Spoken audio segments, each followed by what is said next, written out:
Kailangan ko ang pera bukas ng umaga, pagtatakda ng aking anak na si Elena habang inaabot sa akin ang tila legal na dokumento para sa utang na 8 milyong piso ng kanyang asawang si Ricardo. At huwag kalimutan, cash lang, dagdag ni Ricardo na may angiting kayabangang simula kong kinasusuklaman. Tumango lang ako, syempre. Pagkalipas ng 6 na oras, nasa internasyonal na paliparan ako. Nang dumating sila para kunin ang kanilang pera, natagpuan lang nila ang isang saradong pinto at isang maliit na pakete na naghihintay. Nang buksan nila iyon, tumama sa kanila ang katotohanan na parang kidlat. Pagkakanulo, bunga, hustisya. Ang kwento ay nagsisimula ngayon. Mangyaring mag-subscribe sa payo ng lolo at isulat sa mga komento kung anong oras nasa inyong lugar habang pinapanood nyo ito ngayon. Tumunog ang doorbell ng 3 beses ng magkakasunod. Bawat tunog ay mas naiinip kaysa sa nauna. Iniwan ko ang aking lumang alak at ang quarterly financial statement. Alam ko na kung sino ang dumarating sa aking bilog na pasukan. Mula sa bintana ng aking silid-aralan, nakikita ko ang kanilang itim na SUV na kumikinang sa ilalim ng mga ilaw ng seguridad. Tumutunog lang si Elena ng ganoon kapag gusto niya ng pera. Naglakad ako sa aking pasilyo na may marmol na sahig. Nilagpasan ang mga larawan ng pamilya na biglang naramdaman na parang mga relikya mula sa ibang buhay. Si Elena noong 6 taong gulang, walang ngipin sa harap sa Noche Buena. Si Elena noong 18, graduation sa high school na suot ang kanyang asul na damit. Si Elena noong 27, ang araw ng kanyang kasal sa Katedral ng Manila. Bawat larawan ngayon ay tila nanunuya sa aking sariling pagkabulag. Nandoon siya na may kinakalkulang ngiti, ang ngiting hindi umabot sa kanyang mga mata sa loob ng maraming taon. Nakatayo si Ricardo sa likuran niya, tinitingnan ang isang bagay sa kanyang telepono na may tindi ng isang taong nanonood ng resulta ng sabong o pustahan sa football. Walang isa man sa kanila ang tila masaya na bumisita sa rancho. Papa, yakap ako ni Elena na natili ng medyo matagal. Ang yakap ay tila pinagplanuhan na parang nagdedeposito siya ng emosyonal para sa isang huling pagkuha. Dumaan si Ricardo sa tabi ko nang walang kahit isang pagbati. Ang kanyang mamahaling bota ng cowboy ay tumatapak sa marmol habang direkta siyang nagtungo sa aking leather na silya, ang aking silya. Sinundan ko siya sa sala. Napansin ko kung paano kinakabahan na inaayos ni Elena ang kanyang designer bag, ang 80,000 pisong binili ko sa kanya noong nakaraang piyesta sa Guadalupe. Ibinuklad na ni Ricardo ang mga dokumento sa aking mesa na gawa sa matigas na kahoy, na parang siya ang namamahala sa isang pulong ng mga nagpapastol.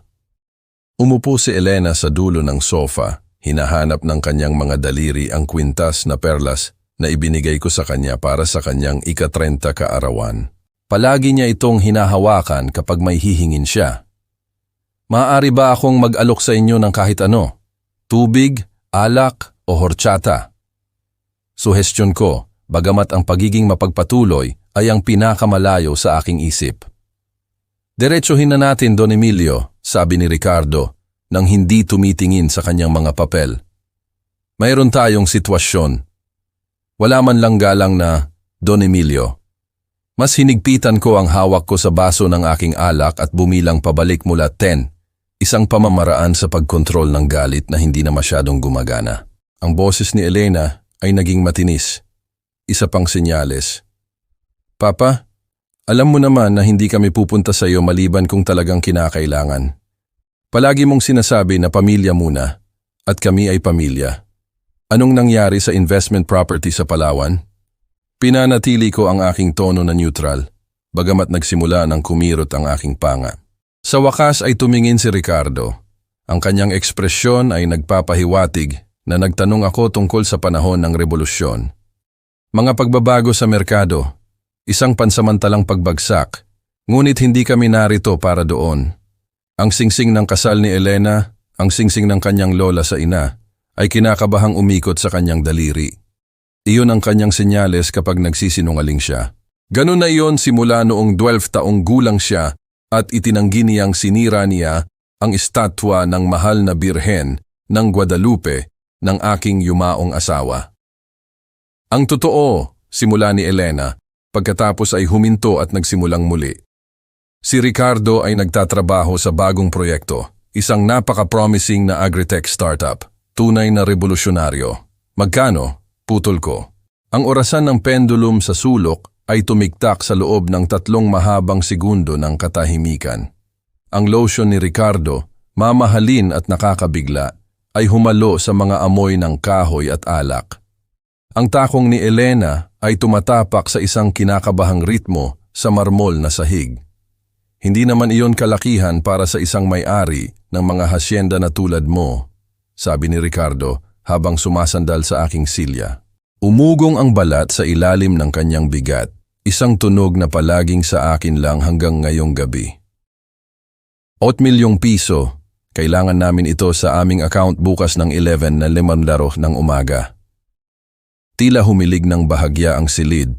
Ang migraine na palaging nagsisimula sa likod ng aking kaliwang mata sa mga sandali ng stress ay nagsimula sa kanyang pamilyar na pulso. Halos 8 milyong piso, sinabi ng kaswal na parang nag-o-order ng tacos al pastor. Iyon ay... Nagsimula ako at huminto. Dumating ang mga alaala ng walang paanyaya, tinuturuan si Elena na magbisikleta sa Plaza del Pueblo, ang kanyang pagtatapos sa universidad mula sa De La Salle, kasama siya sa altar ng Katedral ng Manila sa isang marangyang hotel sa Guadalajara. Umiiral ba ang batang iyon o inakala ko lang? Papa, hindi kami magtatanong kung may iba kaming pagpipilian. Ang mga daliri ni Elena ay lumipat mula sa kanyang kwintas upang punasan ang kanyang mga mata, bagamat napansin kong walang tunay na luha. Ang mortgage, ang mga eskwelahan ng mga bata. Alam mo ba kung gaano kamahal ang lahat dahil sa inflation? Oo, alam ko. Ako ang direktang nagbabayad ng mga tuition na iyon, 250,000 piso bawat bata bawat semestre. Sa pribadong American Academy sa Guadalajara, ang mortgage ng kanilang bahay sa Forbes Park, ang aking binayaran sa down payment, 3.5 milyong piso, ay isang beses na tulong 13 taon na ang nakakaraan. Tumayo si Ricardo, lumapit sa aking kantina ng walang paanyaya at nagsalin ng 3 daliri ng aking 30 taong gulang na alak. Hindi kami nakikipag-ugnayan sa mga bangko, Don Emilio. Ito ay seryosong tao mula sa masamang lugar. Ayaw kong makaapekto ito sa iyong reputasyon sa golf club o sa iyong mga dealership ng Ford. Ang banta ay lumutang sa hangin tulad ng lotion ni Ricardo, halata, nakakabigla at nakakasuka. Sumirit ang presyon ng dugo ko. Sumabog ang migraine mula sa likod ng aking mata sa buong aking bungo. Umiikot ng bahagya ang silid at hinawakan ko ang mantel ng fireplace para makatayo ng tuwid. Papa, tila maputla ka, sabi ni Elena, hindi sa pag-aalala kundi sa pagkalkula na parang sinusukat niya ang aking kahinaan para sa pinakamataas na kalamangan. Pagkatapos ay sinabi niya ang mga salita na nagpabago sa lahat. Kung buhay si Mama, ikahihiya niya kung paano mo kami tinatrato. Ang mga salita ay lumutang sa pagitan namin na parang itak. Alam na alam ni Elena ang kanyang ginagawa. Nagdiborsyo kami ni Lita 8 taon na ang nakakaraan, ngunit ginamit pa rin ni Elena ang alaala niya bilang sandata kung kailangan niya. Hindi mahalaga na si Lita ay masayang naninirahan sa Tagaytay, kasama ang kanyang bagong asawa, isang retiradong doktor. Hindi mahalaga na binalaan niya ako tungkol sa pagmamanipula ni Elena sa aming mga tawag sa linggo. Sa bersyon ng kwento ni Elena, si Lita ay isang santa na bubuksan ang kanyang tsekera ng walang tanong. Ang iyong ina, dahan-dahan kong sinabi, ay sasabihin sa inyo na maghanap kayo ng trabaho. Maikling tumawa si Ricardo mula sa aking kantina, hawak pa rin ang aking alak na parang pinaghirapan niya iyon. Trabaho. Ako ay isang entrepreneur, Don Emilio. Lumilikha ako ng mga trabaho. 3 nabigong negosyo sa loob ng 4 na taon. Isang kabiguan sa cryptocurrency na pinagbabalaan ko sa kanya noong nakaraang mga Noche Buena. Ang agrikultural na konsultasyon na hindi kailanman nagkonsulta sa sinuman. Ang organikong distributor ng produkto na tumagal lamang ng 6 na buwan. Pinunduhan ko ang lahat, bawat isa. Nakikita kong nawawala ang pera sa mga delusyon ng kadakilaan ni Ricardo. Hindi ka dumalo sa resital ni Luis noong nakaraang buwan. Binago ni Elena ang taktika Nanginginig ang kanyang boses sa gawa-gawang sakit at sa dance festival ni Marisa. Ngunit mayroon kang oras para sa iyong quarterly reports. Ang mga quarterly reports na yon ang nagpapanatili sa kanyang mga anak sa pribadong paaralan, nagpapanatili sa kanyang SUV na may gasolina, nagpapanatili sa kanyang address sa Forbes Park, nakarespeto. Ngunit hindi ko iyon sinabi. Sa halip, nakita ko ang maskara ni Elena na lumabo sa 2 perpektong agos. Malinaw na sinanay niya ang pagganap na ito. Hayaan mong intindihin ko ito. Binitawan ko ang mantel ng fireplace, tumayo ng tuwid sa kabila ng migraine.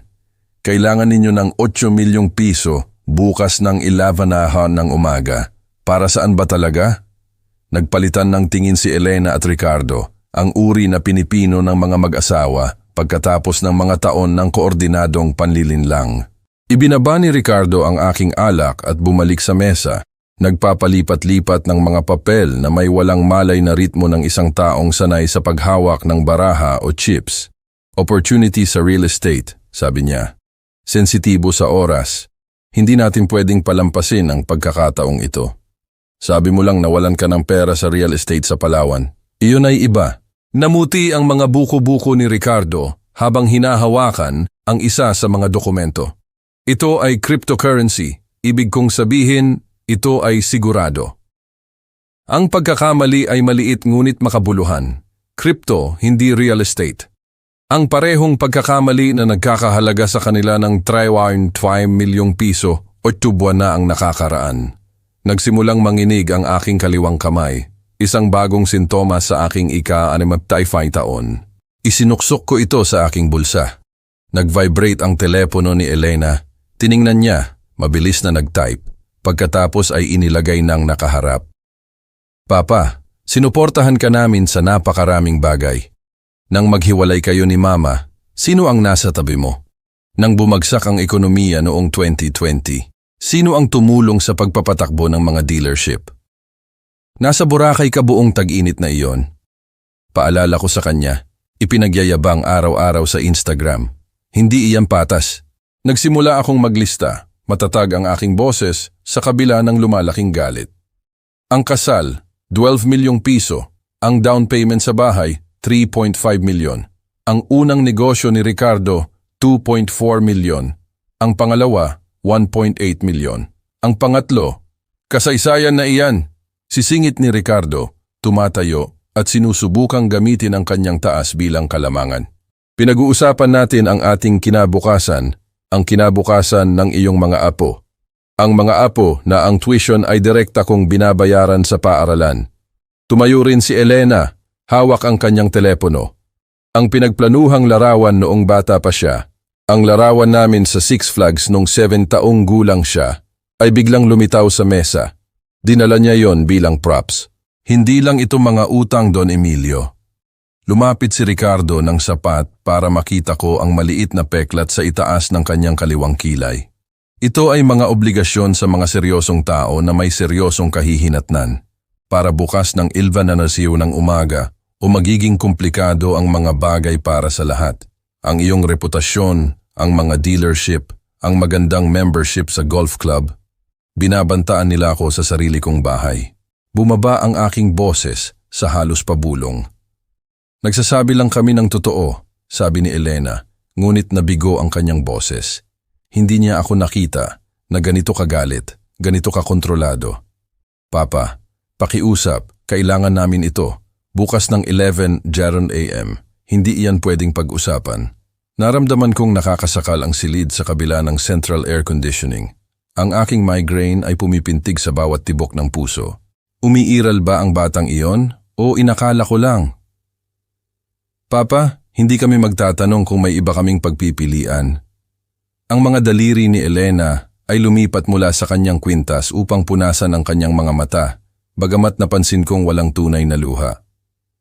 Ang mortgage, ang mga eskwelahan ng mga bata. Alam mo ba kung gaano kamahal ang lahat dahil sa inflation? Oo, alam ko.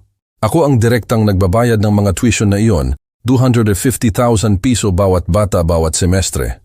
Sa pribadong American Academy sa Guadalajara, ang mortgage ng kanilang bahay sa Forbes Park Ang aking binayaran sa down payment, 3.5 milyong piso, ay isang beses na tulong 13 taon na ang nakakaraan. Tumayo si Ricardo, lumapit sa aking kantina ng walang paanyaya at nagsalin ng 3 daliri ng aking 30 taong gulang na alak. Hindi kami nakikipag-ugnayan sa mga bangko, Don Emilio. Ito ay seryosong tao mula sa masamang lugar. Ayaw kong makaapekto ito sa iyong reputasyon sa golf club o sa iyong mga dealership ng Ford. Ang banta ay lumutang sa hangin tulad ng lotion ni Ricardo, halata, nakakabigla at nakakasuka. Sumirit ang presyon ng dugo ko. Sumabog ang migraine mula sa likod ng aking mata sa buong aking bungo. Umiikot ng bahagya ang silid at hinawakan ko ang mantel ng fireplace para makatayo ng tuwid. Papa, tila maputla ka, sabi ni Elena, hindi sa pag-aalala kundi sa pagkalkula na parang sinusukat niya ang aking kahinaan para sa pinakamataas na kalamangan. Pagkatapos ay sinabi niya ang mga salita na nagpabago sa lahat. Kung buhay si Mama, ikahihiya niya kung paano mo kami tinatrato. Ang mga salita ay lumutang sa pagitan namin na parang itak. Alam na alam ni Elena ang kanyang ginagawa. Nagdiborsyo kami ni Lita 8 taon na ang nakakaraan, ngunit ginamit pa rin ni Elena ang alaala niya bilang sandata kung kailangan niya. Hindi mahalaga na si Lita ay masayang naninirahan sa Tagaytay kasama ang kanyang bagong asawa, isang retiradong doktor. Hindi mahalaga na binalaan niya ako tungkol sa pagmamanipula ni Elena sa aming mga tawag sa linggo. Sa bersyon ng kwento ni Elena, si Lita ay isang santa na bubuksan ang kanyang tsekera ng walang tanong. Ang iyong ina, dahan-dahan kong sinabi, ay sasabihin sa inyo na maghanap kayo ng trabaho.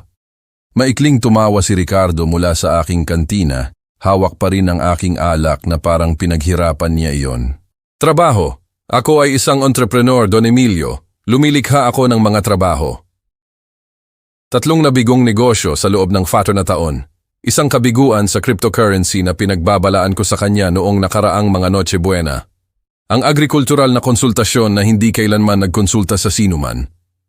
Ang organikong distributor ng produkto na tumagal lamang ng 6 na buwan. Pinunduhan ko ang lahat, bawat isa. Nakikita kong nawawala ang pera sa mga delusyon ng kadakilaan ni Ricardo. Hindi ka dumalo sa resital ni Luis noong nakaraang buwan.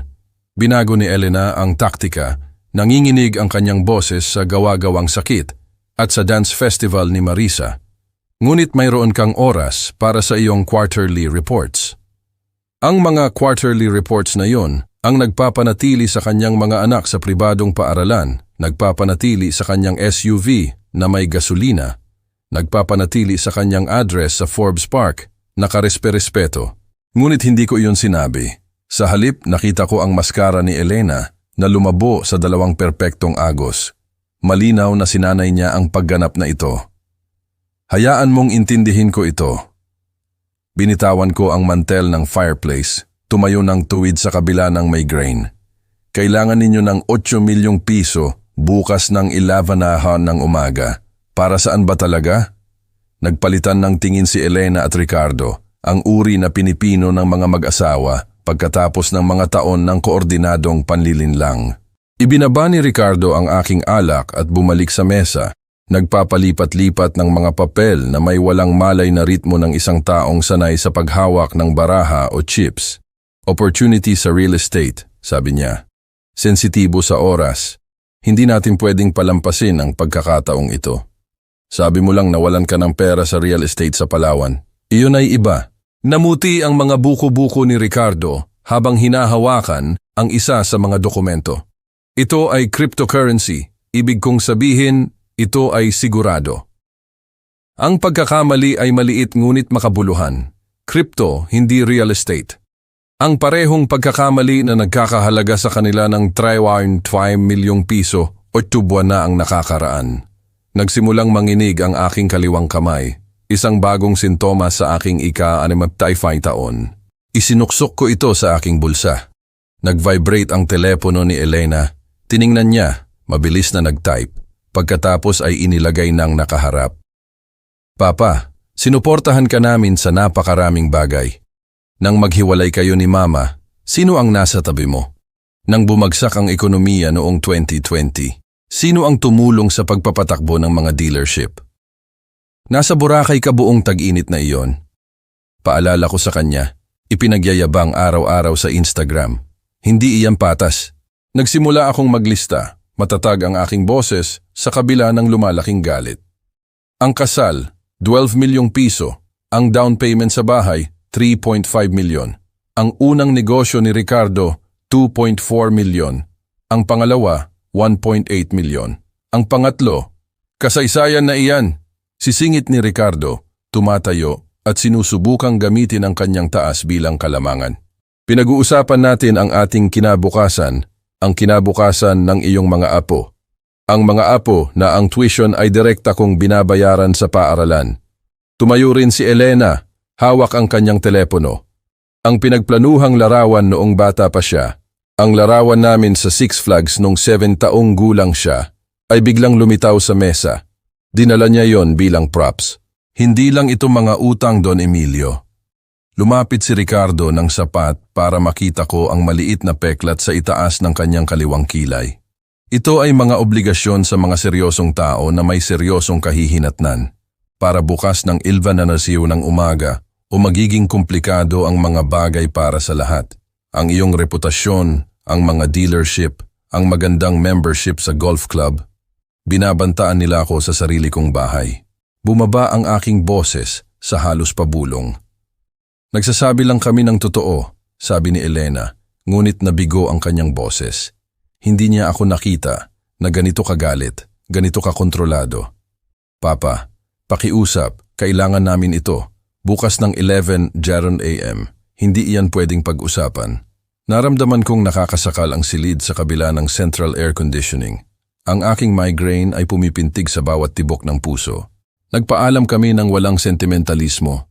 Nauunawaan ni Lita kung ano ang naging Elena marahil bago pa ako. Palaging alam ng mga ina. Noong 11:30 PM nasa aking madilim na kusina ako, umiinom ng tubig at tinitingnan ang refrigerator na puno ng mga drawing ng aking mga apo. Mga stick figure na may label. Lolo at ako ay nangingisda sa lawa. Isang drawing ng Crayola ng aking dealership na may nakasulat na trabaho ni Lolo sa ibaba. Maingat kong inalis ang drawing ng pangingisda, tinitupi ito at inilagay sa aking pitaka. Hindi responsable ang mga bata sa mga desisyon ng kanilang mga magulang. Inilagay ko ang kahon sa mesa sa beranda kung saan tiyak na makikita nila ito. Kuhanan ng doorbell camera ang kanilang reaksyon kapag binuksan nila ito ng 11:30 ng umaga. Umaasa ng tseke at sa halip ay makita ang kumpletong pagkabuwag ng kanilang mga ilusyon. Ang alarma ay nakatakda sa 4:30 AM, 6 na oras bago magsimula ang aking bagong buhay, 6 at kalahating oras bago bumagsak ang kanila. I-follow ang channel na ito bago mo panoorin ang nalalabing bahagi ng kwento. Ano sa tingin mo ang nakita nila sa kahon? Isulat ang iyong komento sa ibaba at huwag kalimutang mag-subscribe upang hindi mo makaligtaan ang mga susunod na kwento. Pinutol ng alarma ang dilim ng eksakto sa 4:30 AM. Walang snooze button, walang pag-aalinlangan. Sanay na ako sa loob ng 30 taon ng mga meeting ng dealership tuwing umaga na magising agad. Ngayon, nagsilbi ang disiplinang iyon sa ibang layunin. Nag-click ang coffee maker nang bumukas, nakaprogram na nung gabi bago. Isang matapang na kape ng Barako, ang uri na palaging kinagagalitan ni Elena na masyadong matapang kapag bumibisita pa rin siya para mag-almusal. Ang tasa ng keramika ay nagpainit sa aking mga kamay. Isang regalo ng anibersaryo mula sa kanya taon na ang nakakaraan nang naaalala pa niya ang mga petsang iyon. Mula sa bintana ng kusina, nagsisimula ng bumangon ang skyline ng Guadalajara. Nagsisindi ang mga opisina, palapag sa palapag, habang natutulog pa ang karamihan ng lungsod.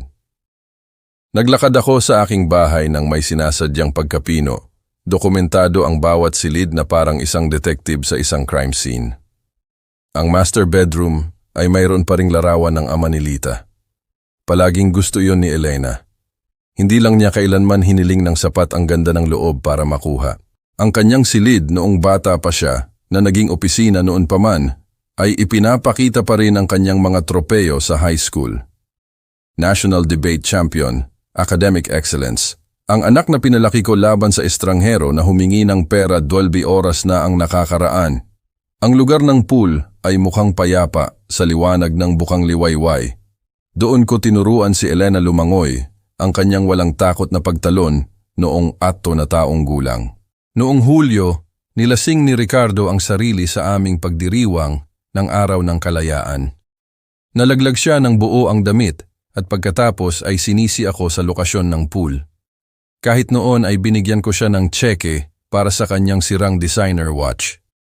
Umugong ang makina nang bumukas ang kotse sa garahe. Pinili ko ang sedan kaysa sa sports car. Napakaraming alaala ni Ricardo sa kotseng iyon. Napakaraming pag-aakala tungkol sa mana. Ang mga kalye ng eksklusibong subdibisyon ay walang laman maliban sa mga truck ng basura. Nagsisimula ng kanilang mga ruta sa Sabado. Nagmaneho ako papalampas sa subdibisyon ni Elena. Lahat ng bahay ay madilim, payapa, natutulog. Malamang na nangangarap ng mga paraan upang gastusin ang aking pera. Nagpatugtog ng awiting Pilipino ang radyo. Isang pamilyar na kanta ang pumuno sa loob ng sasakyan. Sa interseksyon ng mga pangunahing abenida, inisip kong tawagan si Lita, ngunit nagpasya akong huwag na. Mas mahusay na hawakan ni Attorney Jose ang pag-uusap na iyon kaysa sa akin. Malawak ang highway sa harap, halos walang laman. Dumaan ako sa 3 sa aking mga dealership. Ang kanilang mga lote ay puno ng inventaryo na malapit ng maging responsibilidad ni Mang Alex. Ang pangunahing lokasyon ay mayroon pa ring larawan ko sa lobby. Kailangan yung baguhin. Malapit sa sentro, napansin ko ang paboritong kasino ni Ricardo, kung saan nagtitipon ang kanyang mga koneksyon sa pagsusugal, kung saan nagsimula talaga ang lahat ng kaguluhan na ito. Ang konstruksyon sa pangunahing abenida ay nagpilit ng paglihis sa isa pang kalye. Ang lungsod na pinagtatrabahuhan ko sa loob ng 3 dekada ay tila iba sa dilim ng bukang liwayway, na parang isang set na inihanda para sa isang dula na hindi ko nagaganapan. Ang opisina ni Attorney Jose ay sumakop sa ika-38 palapag ng Manila Sky Tower. Noong 5:30 a.m., halos walang tao ang gusali, maliban sa seguridad at sa mga obsesibong ambisyoso. Naghihintay si Attorney Jose sa conference room kasama si Tina, ang kanyang legal assistant. Mga dokumento na nakakalat sa mesa ng may pagkapino ng militar. Isang kahon ng pandesal sa gitna. Ang aming tradisyon para sa mga importanteng deal mula pa noong 2001. Tila nakapahinga ka ng husto, obserbasyon ni Ating Jose habang inilalagay ang legal na autorisasyon sa mesa. Ang unang magandang tulog sa loob ng ilang buwan. Nilagdaan ko gamit ang fountain pen ng aking ama, ang hindi alam ni Elena na umiiral.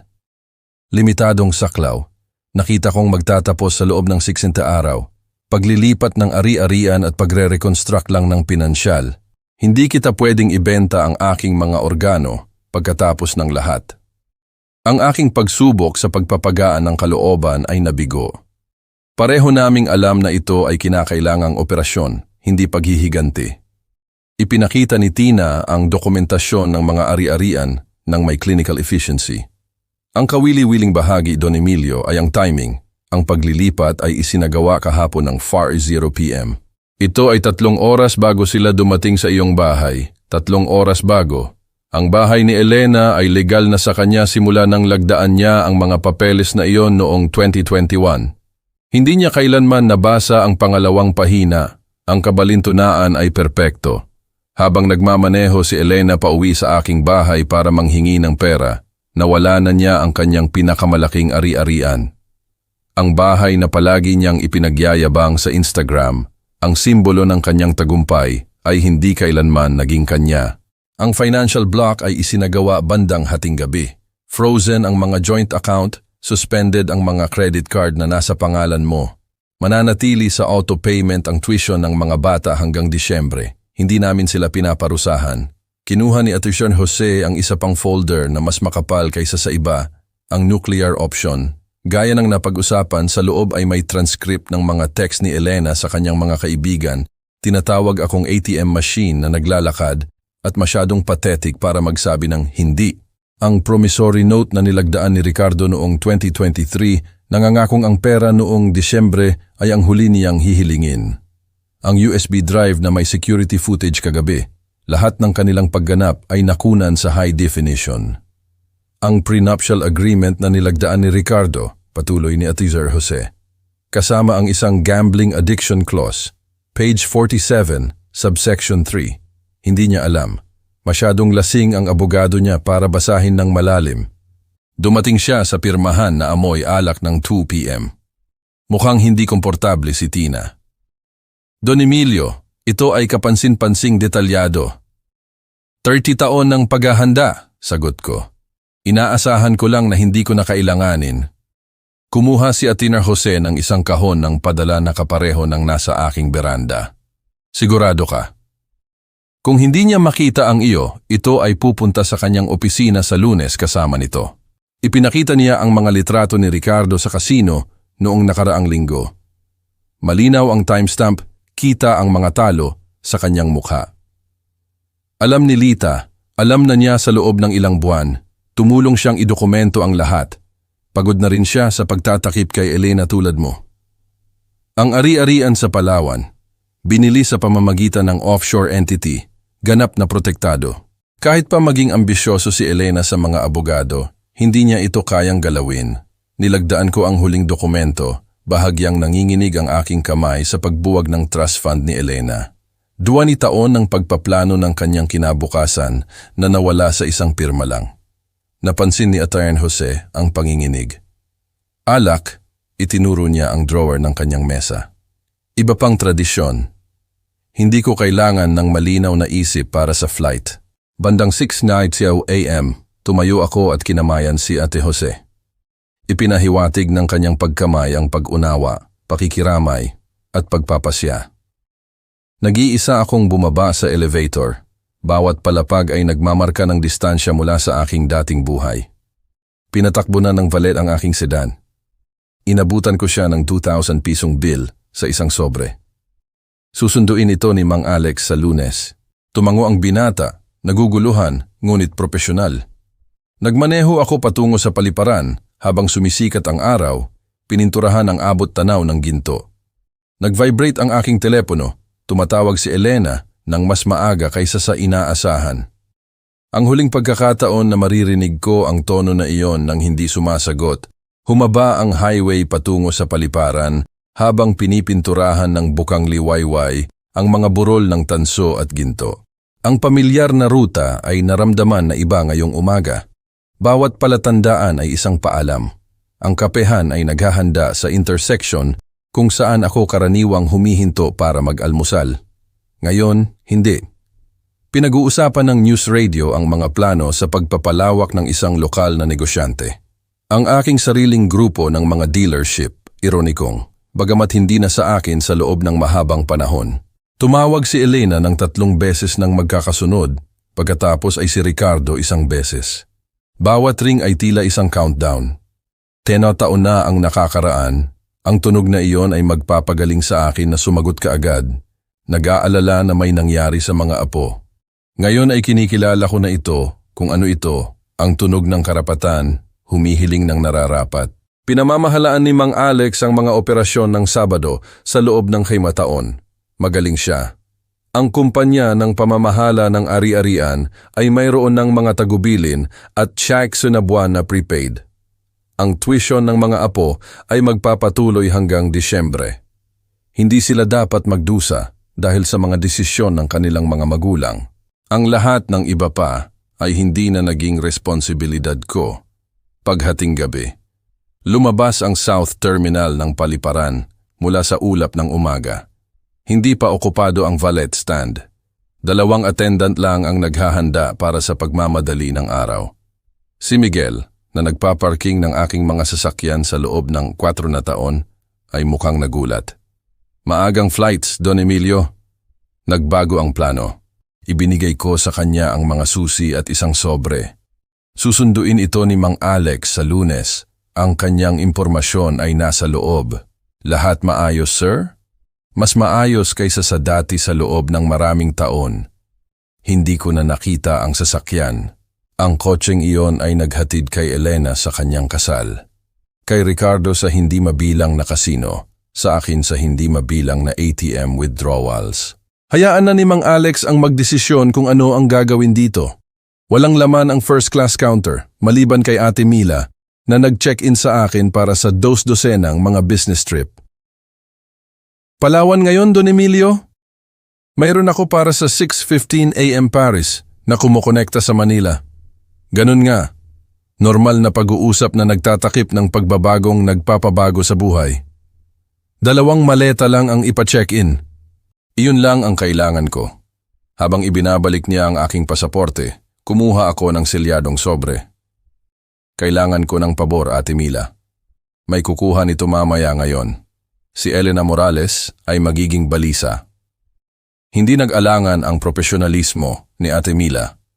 Mga espesyal na tagubilin? I-verify lang ang kanyang ID. May susi sa loob para sa isang storage unit. Maiintindihan niya o hindi. Sa anumang paraan, ang storage unit ay naglalaman ng 20 taon ng kanyang mga gamit noong bata pa siya. Iningatan ko ang mga bagay na hindi niya kailanman sinikap kunin. Hayaan ko na siyang magdesisyon kung mas mahalaga ang mga alaala kaysa sa pera. Ang expedited security line ay gumalaw ng mahusay sa umaga ng Sabado. Kinilala ako ng karaniwang mga ahente. Saan po kayo ngayon, Don Emilio? Negosyo o kasiyahan? Hindi isa, hindi rin ang isa, personal. Dumaan ako sa scanner, inalis ang sinturon, inilagay ang sapatos sa tray. Ang mundane na ritual ng modernong paglalakbay ay naramdaman na surreal laban sa backdrop ng sinasadyang pagbuwag ng aking buhay. Kinuha ko ang aking mga gamit. Bawat item ay bumalik sa itinalagang bulsa, maliban sa aking telepono na nanatiling patay, ang airport cafe sa Gate 14 at ang muscle memory ay gumabay sa akin sa counter.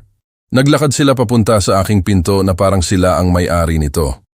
May dalang walang lamang designer briefcase si Ricardo, 180,000 piso ang presyo. Binili gamit ang aking pera noong Enero. Walang laman, naghihintay ng cash na hindi kailanman darating. Kumatok si Elena sa doorbell ng 11:25:32. Isang normal na tunog, hindi ang 3 beses na mapilit na pagpindot kahapon. Naghintay siya ng eksaktong 10 segundo. Alam ko ang kanilang mga gawi.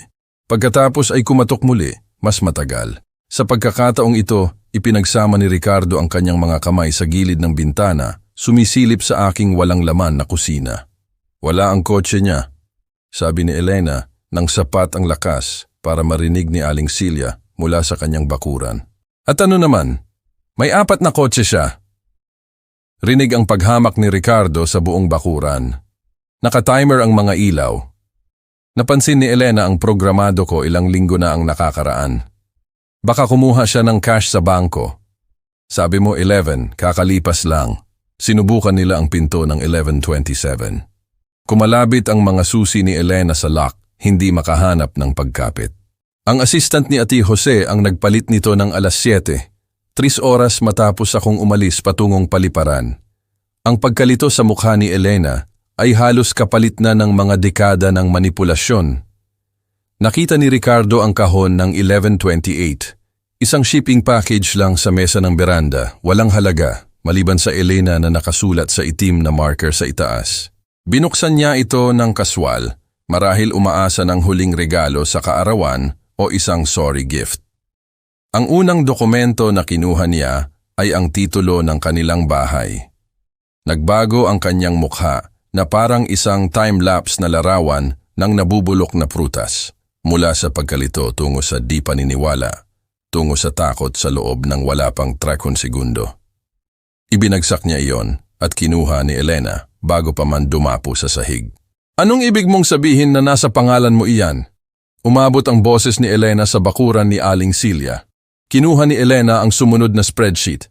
Bawat bayad, bawat utang, bawat regalo, meticulously documented. Total, 15 milyong piso sa loob ng 7 taon. Hindi kasama ang bahay. Nanginginig ang kanyang mga kamay habang umabot sa huling linya. Pagkatapos lumabas ang mga litrato. Si Ricardo sa kasino noong nakaraang linggo, malinaw ang timestamp, nakasulat ang kanyang mga talo sa kanyang mukha Pagkatapos ang promissory note na nilagdaan niya, nangangakong ang pera noong Disyembre ay ang huling hihilingin niya. Ang mga text message ni Elena sa kanyang mga kaibigan, nakalimbag at naka-highlight. Masyadong pathetic si Papa para magsabi ng hindi at susuko siya. At ang paborito kong personal, mas karapat-dapat ako sa perang ito kaysa sa kanya. Bandang 11:33, nag-vibrate ang telepono ni Elena. Ang unang credit card ay tinanggihan, pagkatapos ay isa pa at isa pa. Ang pangunahing card, ang gintong card, ang card ng SM Department Store. Lahat suspended, lahat nasa pangalan ko, lahat kinansela ng hating gabi. Habang natutulog siya, sinubukan ni Ricardo na tumawag ng 11:35. Ang kanyang bookie, nalaman ni Ate Caro Jose pagkatapos na nagpaalam sa kanya na ang mga credit extension ay nangangailangan ng collateral, hindi pangako. Bumagsak si Elena sa mga hagdan ng aking beranda. Ang kanyang designer dress ay gumusot sa konkreto na pinakinis ko noong nakaraang tag-init. Natagpuan niya ang USB drive ng 11:36:2022. Isinaksak niya ito sa kanyang telepono gamit ang nanginginig na mga daliri. Ang sarili niyang boses ang umalingaw-ngaw mula sa speaker, maliit ngunit malinaw. Kunin mo lang kung anong ibigay niya. Masyado siyang pathetic para magsabi ng hindi. Pagkatapos ang boses ni Ricardo, hindi ito mga taga-bangko, Don Emilio. Ito ay mga seryosong individual. Lumabas ang prenuptial agreement sa huli. Ang pahina 47 ay naka-highlight ng dilaw.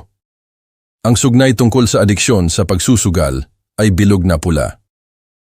Agarang pagkawala ng ari-arian ng mag-asawa kung ang mga utang sa pagsusugal ay lumampas sa 800,000 piso. Nalampasan na ni Ricardo ang limitasyong iyon, 30 taon na ang nakakaraan. Inihagis ni Ricardo ang kanyang briefcase sa aking pinto ng 11:38:17. Nabasag ang hawakan, kumalat ang balat ng designer sa aking beranda. Naging rinig ang pag-iyak ni Elena sa recording. Hindi ang magagandang luha kahapon, kundi ang hilaw at pangit na tunog ng isang tao na nagkakaroon ng kamalayan na niloko niya ang sarili. Lumabas si Aling Celia ng 11:39. Ang kanyang maliit na katawan ay hawak ang kanyang telepono na parang sandata. Tatawagan ko ang pulis kung hindi kayo aalis. Bahay ito ng kapitbahay ko. Bahay ito ng aking ama, sigaw ni Elena. Ang maskara ay lumikha ng abstract art sa kanyang mga pisngi. Hindi na. Ipinadala sa akin ni Don Emilio ang abiso ng paglilipat ng ari-arian ngayong umaga. Lumalabag kayo sa pribadong ari-arian. Tumakbo si Ricardo sa kotse ng 11:40. Iniwan si Elena na dinidampot ang nakakalat na mga papeles. Ang kanyang kapalaran ngayon ay basura na lang sa aking beranda. May iniwan siyang ilan. Bahala na ang hangin doon. Umalis si Ricardo na nagiiwan ng mga marka ng gulong sa aking entrada na sisingilin ng property manager sa kanyang account. Eksakto sa 11:41 nang matuklasan ni Elena na naglaho na ang kanyang mana. Kumakain ako sa isang beachfront restaurant sa Palawan. Kakatapos lang akong tanungin ng waiter kung nagdiriwang ako ng anibersaryo. Hindi, sabi ko. Ang aking kalayaan. Tumawag si Ate Jose noong Lunes para sa epilogo. Bumalik si Elena noong Linggo ng umaga kasama ang isang locksmith na tumanggi sa trabaho nang ma-verify niya ang pagmamay-ari. Sinubukan niyang tumalon sa bakod hanggang sa tumugon ang security company. Binigyan siya ng pulis ng babala para sa trespassing. Hindi na bumalik si Ricardo. Narinig ni Atay Jose na lumipat siya sa apartment ng kanyang kapatid sa Maynila. Ang mga papeles ng diborsyo ay nakafile na. Pagkatapos ng 3 araw, nakaupo sa aking balkonahe kasama si Lita na nagbabasa sa tabi ko, tinanong ni Ate Jose kung gusto kong makita ang buong recording. Hindi, sabi ko. Pinanood ang mga pelikan na lumilipad sa ibabaw ng lawa. Ang mga sigawan na narinig ko sa loob ng 5 taon ay sa wakas ay tahimik na. Ipinadala sa akin ni Ate Jose ang mga recording sa parking lot pagkatapos ng 3 araw. Pinanood ko yon mula sa aking terasa sa Palawan o ang mga alon sa background habang sumabog ang buhay ng aking anak sa aking laptop. Ipinakita ng timestamp ang 7 p.m. noong Abril 4, eksakto nang nagkaroon ako ng unang payapang hapunan sa loob ng maraming taon. Ang kanyang SUV ay sumisigaw papunta sa underground parking ng condo building ni Elena. Kahit walang audio, sumisigaw ang body language ni Ricardo sa galit. Isinara niya ang pinto ng napakalakas kaya nag-alarm ang kotse. Ang mga ilaw nito ay kumikislap na parang signal ng kagipitan na walang tutugon. Hinabol siya ni Elena sa elevator, hawak ang mga dokumento na parang ebidensya sa isang paglilitis sa pagpatay, na sa isang paraan ay ebidensya ng pagpatay sa kanyang mga ilusyon. Nakuha ng audio ng elevator ng gusali na nakuha ng assistant ni Atian Jose, ang kanilang pag-uusap nang may nakakapinsalang kalinawan. Ang boses ni Elena ay matinis dahil sa pagtataksil. Sabi mo ay komersyal na real estate investment. Dumating ang pagtanggi ni Ricardo ng mabilis, halos desperado. Ang kasino ay para lang mabawasan ang stress. Mabawasan ang stress? Mabawasan ang stress. Ang tunog ng mga papel na humahampas sa laman. Pagkatapos ang pleasant ding ng elevator, ang mga pinto ay nagsara sa hilaw na pag-iyak ni Elena. Bandang 7:30 p.m., nagsimula si Elena ng isang live stream sa social media na naging legend sa social circles ng Guadalajara. Nakuha ng assistant ni Atian Jose ang mga screenshot ng lahat bago ito burahin ni Elena. Ilang minuto pagkatapos niyan, naroon ang kanyang maskara na lumikha ng abstract art sa kanyang mga pisngi. Nanginginig ang wine glass sa kanyang kamay. Kapag ang isang pinagkakatiwalaan mo ay nagtaksil sa iyo, hawak niya ang titulo ng bahay patungo sa kamera. Kitang-kita si Ricardo sa background na naghahagis ng mga damit sa maleta. Kapag ang buong buhay mo ay nakatayo sa kasinungalingan, lumipad ang wine glass sa buong silid. Bumagsak sa kanyang larawan sa kasal. End of stream. 47 katao ang nanood kay Elena Morales, ang social butterfly ng eksklusibong subdibisyon na nagwasak sa sarili ng real time. 3 sa kanila ay mga empleyado ng aking mga dealership na agad na ipinasa ang recording kay Atty. Jose. Tumawag ang ina ni Ricardo sa aking opisina noong Lunes ng umaga. Ang kanyang voicemail ay napanatili sa mga detalyadong tala ni Atty. Jose. Don Emilio, nawawala si Ricardo simula pa noong Sabado ng gabi. Sabi ni Elena kinidnap mo siya. Isang mabigat na paghinto na puno ng pagkabigo ng isang ina. Alam kong parang baliw, pero alam mo ba kung nasaan ang anak ko? Hindi ko alam, ngunit alam ko kung nasaan siya. Ginugol ni Ricardo ang mga oras na iyon sa pagtawag sa lahat ng kilala niyang may pera, mga kaibigan sa golf club, mga kaklase sa universidad, kahit ang ama ng kanyang ex-girlfriend. Bawat pag-uusap ay mas maikli kaysa sa nauna. Bawat pagtanggi ay nagdaragdag ng bigat sa kanyang pagkabigo. Narinig ng kanyang ina na sinabi niya, nanginginig ang kanyang boses, hindi na lang ito tungkol sa pera, hindi nagbibiro ang mga taong ito. Sa pagitan ng 8:30 at 10 p.m., malalim na sumisid si Elena sa legal na payo sa internet. Ang kanyang search history ay nakikita dahil ginamit niya ang aking online shopping account para ma-access ang Wi-Fi na nagbabasa na parang isang mapa ng pagtanggi. Maaari bang bawiin ng isang ama ang isang bahay na ibinigay bilang regalo? Paano sirain ang legal na kapangyarihan? Statute of Limitations, Pinansyal na regalo, Emergency Bankruptcy Abogado Guadalajara. Maaari bang makaapekto sa asawa ang mga utang sa kasino? Murang abogado sa diborsyo ng walang bayad. Ang huling paghahanap ay mas masakit kaysa sa inaasahan. Hindi dahil gusto niyang makipagdiborsyo kay Ricardo. Matagal nang dapat iyon nangyari, ngunit dahil agad siyang naghanap ng ibang taong magpopondo nito. Tumawag si Isabel, ang matalik na kaibigan ni Elena mula sa kolehiyo, kay Lita bandang 10 p.m. Sa wakas ay na-play ni Elena ang buong USB drive. Hindi lang ang recording kahapon, kundi 8 taon ng family gatherings, birthday parties, at Christmas dinners, lahat ay lihim na naitala. Ang boses ni Elena na tinatawag akong ATM machine na naglalakad sa kanyang ika-30 kaarawan. Si Ricardo na nagbibiro tungkol sa duguing matanda sa Christmas dinner. Si Elena na tinuturuan si Ricardo sa mga taktika ng manipulasyon bago ang aming anniversary dinner. Ang family toast, kung saan sila ay mapanuyang nagpasalamat sa good old Papa, the family bank. Nireplay niya ng 3 beses, sabi ni Isabel kay Lita, na parang hindi siya makapaniwala na totoo iyon. Nagsimula ang sunod-sunod na pagtanggi ng credit card ng eksakto sa 10:17 p.m. Bawat abiso ng pagtanggi ay tumutunog sa monitoring system ni Atayer Jose. Main card declined, gold card suspended, store card invalid, kahit ang kanyang cafe card ay deactivate. Isang delivery rider ang nagreklamo kinabukasan. Nag-order si Elena ng 3,600 pisong sushi, pinlanong bayaran ng cash. Walang cash sa bahay. Nagbanta ang delivery rider ng demanda sa maliit na korte, habang si Ricardo ay nasa pawn shop na kasama ang kanyang mga alahas. Ang mga social media post ni Elena sa pagitan ng 11 p.m. at hating gabi ay naging alamat ng tsismis sa lungsod. Bawat isa ay binura sa loob ng ilang minuto. Ngunit kumalat ang mga screenshot na parang apoy. Taksil sa dugo. Kapag ang iyong ama ay pinili ang pera kaysa sa pamilya. May alam ba ang sinuman tungkol sa mga abogado sa paggawa? Nagbebenta ng mga designer bag. Seryosong alok lang. Ang mga komento na hindi niya inaasahan ay dumating kaagad.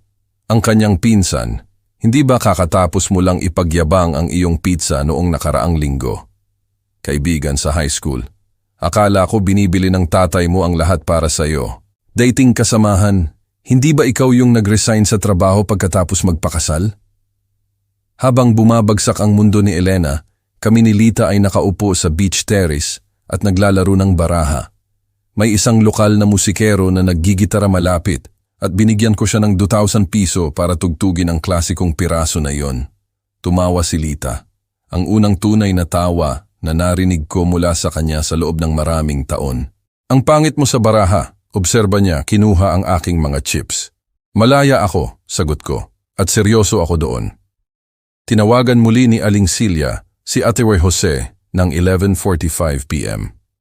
Bumalik si Elena sa aking bahay, nakaupo lang sa kanyang SUV sa entrada, hindi sumusubok pumasok, hindi galit, nakaupo lang, tinitingnan ang mga madilim na bintana na parang bigla itong magliliwanag sa pagpapatawad. Nandoon siya ng 1 oras, ulat ni Aling Silya.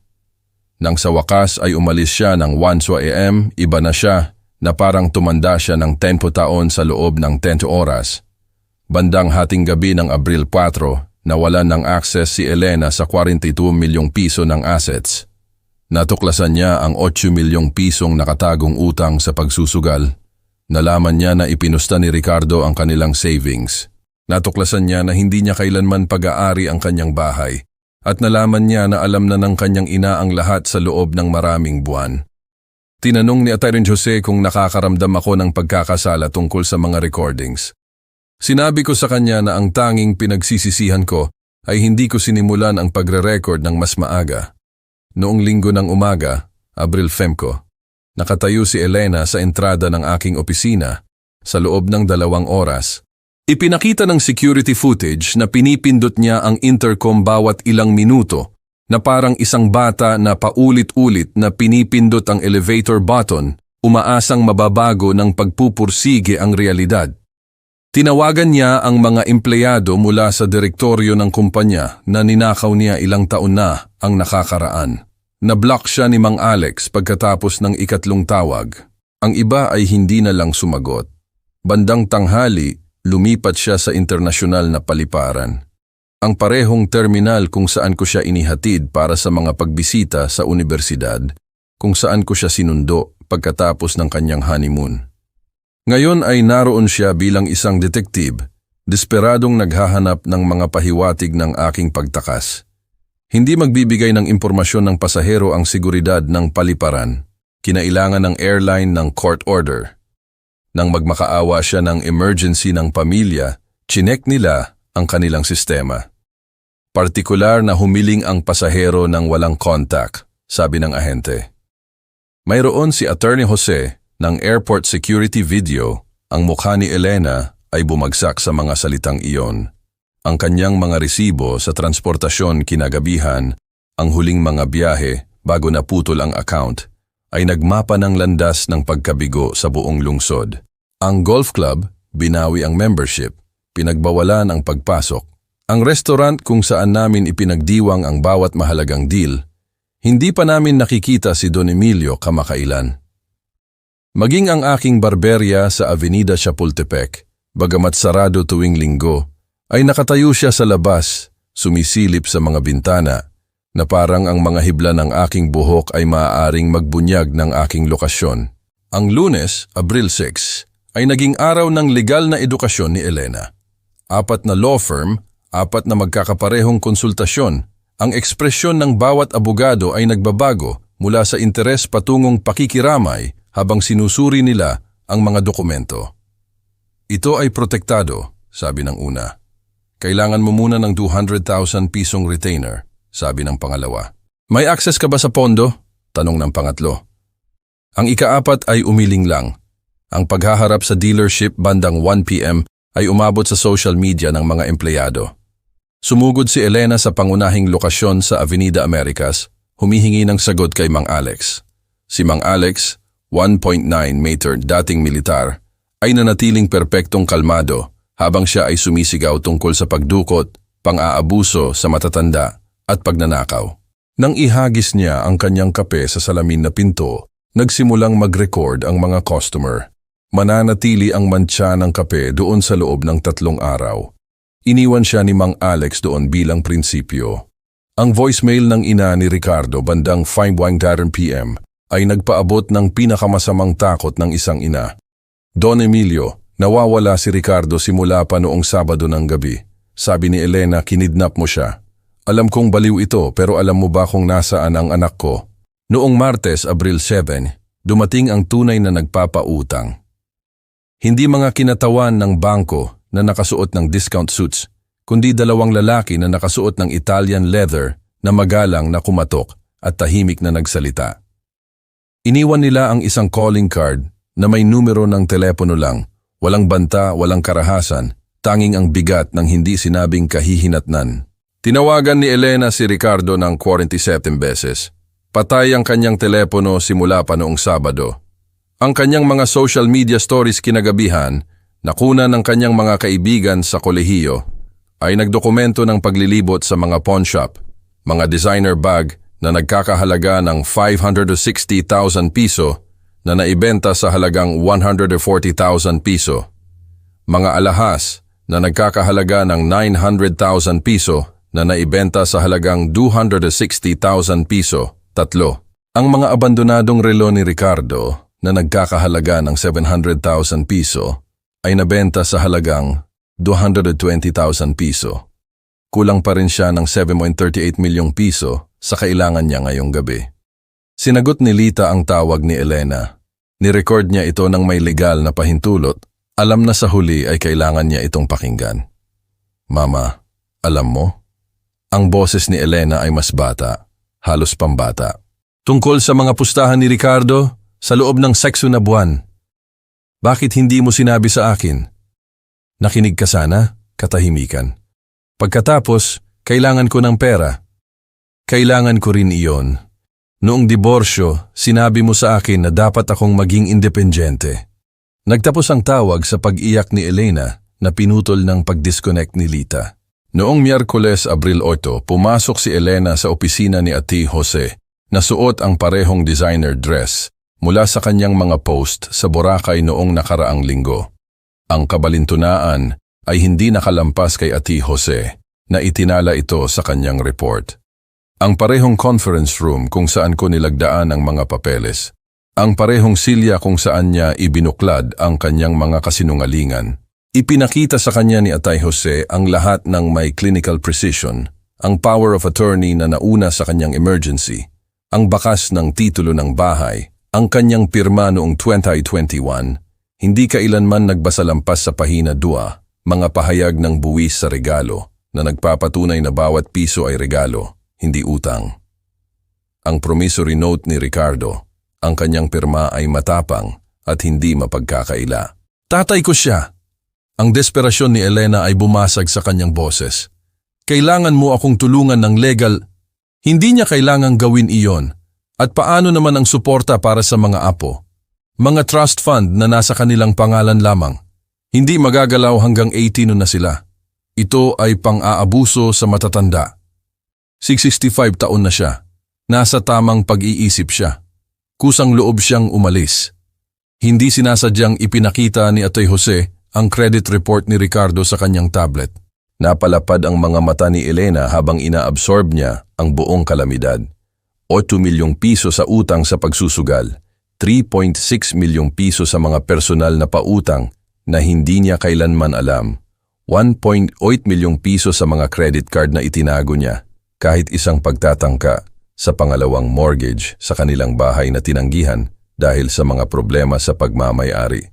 Ang huling sobre ay dumulas sa ibabaw ng mahogany table na may pabulong na pangako. Pinayagan ni Don Emilio ang huling regalo. Sa loob, isang cashier's check para sa 200,000 piso at isang tala sa aking sulat kamay. Para sa isang bagong simula. Papa, pinunit ni Elena iyon sa dalawa. Ang mga piraso ay lumipad sa sahig na parang mga tuyong dahon. Agad siyang nagtanong kung mayroon pang isa. Wala na. Hindi na magkakaroon. Samantala, nag-aaral ako ng Polynesian dances mula sa mga lokal.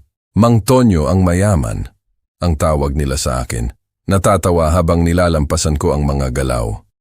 Ang aking presyo ng dugo ay bumaba ng 50 na puntos. Natulog ako ng 8 oras ng tuloy-tuloy. Hindi ko na naisip si Elena sa loob ng 2 araw hanggang sa binanggit siya ni Lita.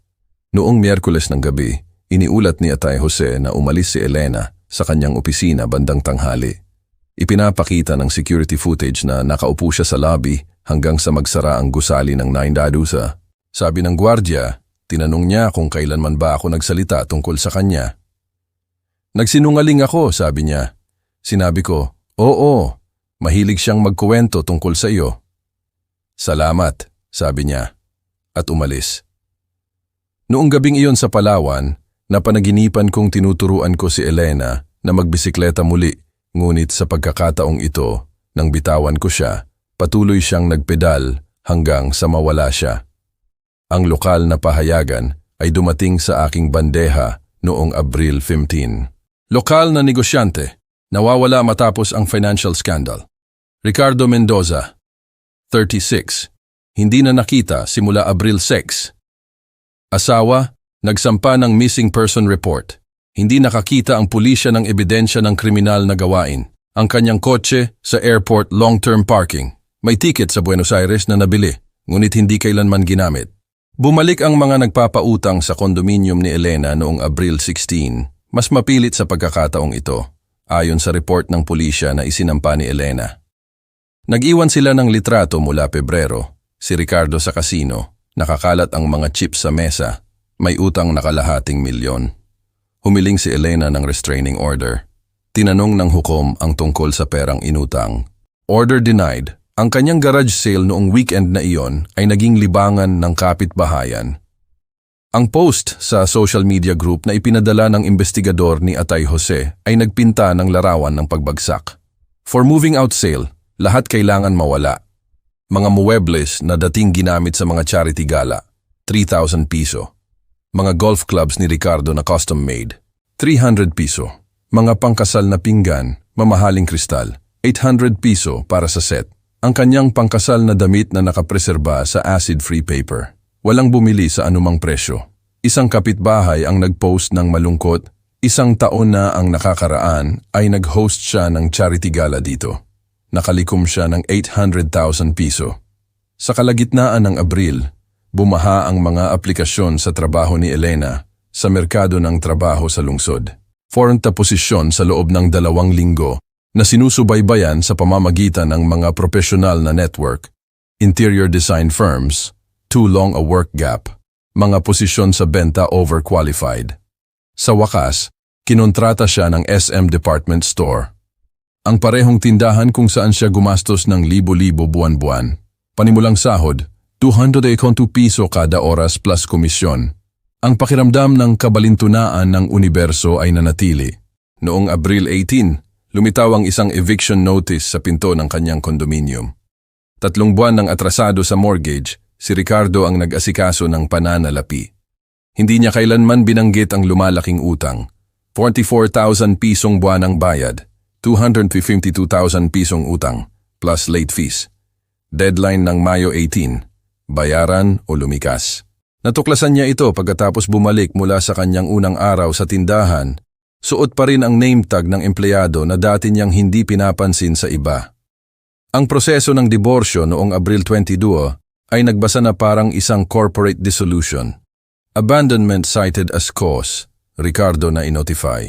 Lokasyon, hindi alam. Pinayagan ng hukom ang abiso sa pamamagitan ng publikasyon sa 3 pahayagan. Nagkakahalaga ng 9,000 piso na walang Elena.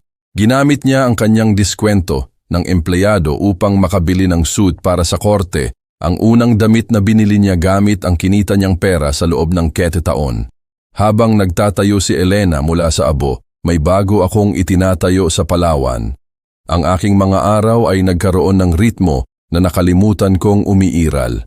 Bukang liwayway kasama ang mga tropikal na ibon, kape habang nanonood sa lawa, umagang paglangoy sa tubig na sobrang linaw na nakikita ko ang aking mga paa, tanghalian sa palapa ni Felipe kung saan walang nakakaalam tungkol sa mga dealership o mga anak. Tinawag ako ng mga lokal na bata na Mang Tonyo. Tinuruan ko sila ng mga ekspresyong Pilipino bilang kapalit ng mga parirala sa baybayin. Inimbitahan ako ng kanilang mga magulang sa mga hapunan kung saan walang binanggit na pera, investments o oportunidad.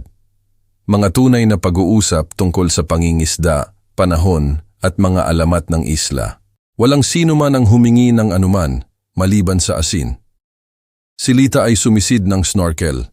Natuklasan ang mga makulay na isda na nagpatawa sa aming dalawa.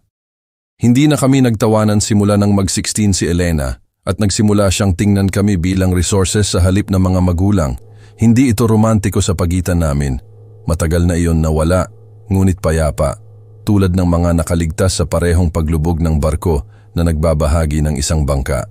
Ang aking pagbabago ay nakaimpluwensya sa doktor sa Palawan. Presyo ng dugo, 30 puntos na mas mababa. 10 kilom na nabawasan ng walang pagtatangka, walang dalawang gamot. Ano ang nagbago? Tanong niya sa accented English. Lahat at wala. Tumigil ako sa pagpopondo ng buhay ng ibang tao at sinimulan kong buhayin ang akin. Noong Abril 28, naglabas ng balita ang isang chismis site. Lokal na negosyante, nawawala matapos ang financial scandal. Ricardo Mendoza, 36, nakita sa Argentina. Nagtatrabaho sa isang ubasan sa Mendoza sa ilalim ng pekeng pangalan. Ipinakita sa litrato na may dalang kahon. 2 kilo na mas payat, walang singsing ng kasal, ekstradisyon ay hindi malamang para sa mga civil debt. Nagkomento si Elena sa artikulo na may 2 salita lang. Mabuti. Noong Abril 30, sa wakas ay ginamit ni Elena ang susi sa storage unit ng paliparan. Iniulat ni Miguel ang nakita niya. Bawat item mula sa kanyang pagkabata na iningatan ko, mga album ng larawan na akala niya ay itinapon niya, ang mga alahas ng kanyang lola na ipinapalagay na nawala sa diborsyo, isang savings bond na 900,000 piso na nasa kanyang pangalan, na magmamature sa loob ng 1 taon, at isang tala sa aking sulat kamay. Para sa oras na naaalala mo kung sino ka bago pa naging mahalaga ang pera, Papa. Dumating ang email noong Mayo 2, ipinadala ni Atayan Jose Ramirez. Pakiusap, sabihin sa aking ama na nakita ko ang storage unit. Nauunawaan ko na ngayon, patawad. Nagtatrabaho ako sa SM Department Store. Nagsisikap ako. Marahil iyon ang aralin. Huwag mong sabihin sa kanya, ngunit masaya siya. Elena. Tinanong ni Ate Jose kung dapat akong sumagot. Mayo 2, paglubog ng araw sa dalampasigan, si Lita na nagbabasa sa tabi ko. Ang parehong musikero mula sa aking unang gabi ay tumutugtog malapit. Ang parehong lugar kung saan natutuklasan ni Elena ang kahon na nagpabago sa lahat. Sabihin mo sa kanya oo, sabi ko kay Ate Ray Jose sa telepono. Sabihin mo sa kanya na masaya ako at sabihin mo sa kanya na ang bono ay ideya ng kanyang ina. Mayroon pa. Sabihin mo sa kanya na narito ako kapag handa na siyang bumisita, ngunit siya ang magbabayad ng sarili niyang tiket. Noong gabing iyon, nakita ko ang mga lokal na pamilya sa dalampasigan. 3 henerasyon na naglalaro ng magkasama, walang tumitingin sa telepono, Lahat ay abala sa tunay na pag-uusap. Mahirap ayon sa mga pamantayan ng aking bansa. Mayaman sa bawat aspeto na mahalaga. Nag-text si Elena kay Atision Jose. Salamat sa pagsasabi. Marahil sa Pasko kung makakaipon ako ng sapat. Ang unang pagkakataon sa loob ng 10 taon na binanggit niya ang pag-iipon para sa isang bagay.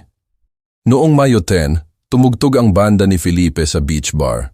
Inialay nila ang isang kanta kay Mang Tonyo, hindi ang klasikong piraso sa pagkakataong ito, kundi isang lokal na folk song tungkol sa isang lalaki na nakahanap ng kayamanan sa pamamagitan ng pagbibigay ng lahat.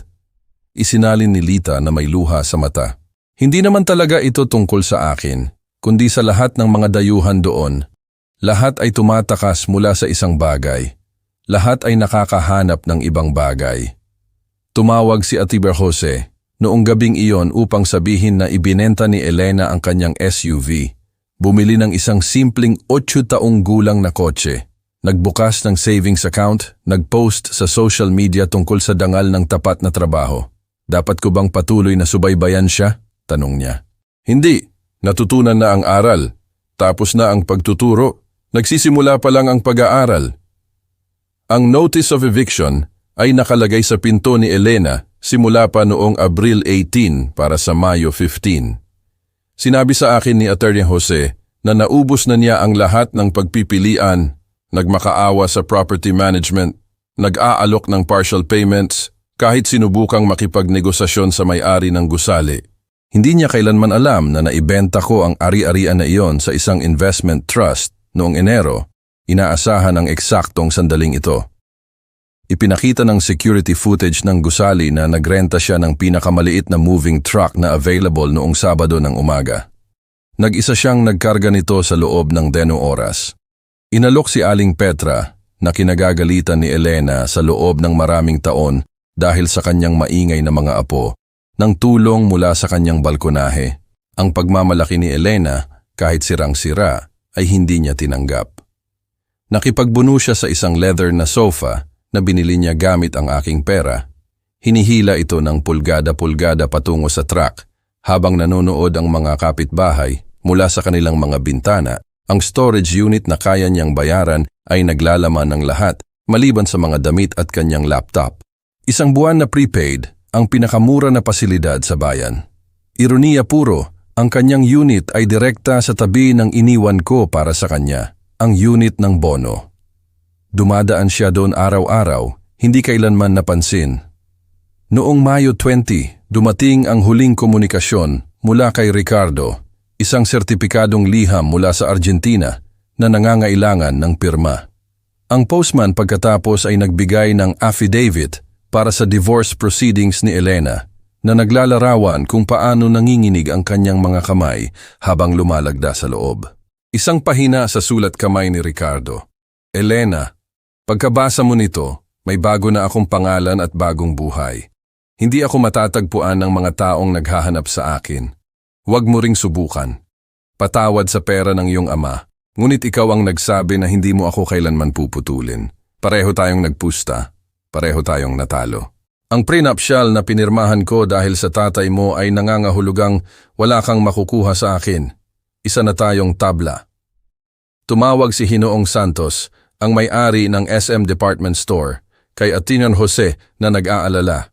Hindi sumipot si Elena sa loob ng 3 araw. Nang bumalik siya, nabawasan siya ng 5 kilo. Lumubog ang kanyang mga mata. Halos siya ay sinibak ng manager. Sa unang pagkakataon sa buhay ni Elena Morales, nagmakaawa siya, literal na nagmakaawa. Pinanatili niya ang trabaho sa pamamagitan ng pangako ng perpektong pagdalo mula noon. Mayo 30. Araw ng eviction. Ang bagong address ni Elena. Isang studio sa itaas ng isang karinderya ng pares sa isang working class na kapitbahayan. Ang parehong kapitbahayan na tinawag niyang delikado nang bumibisita sa mga kaibigan sa kolehiyo.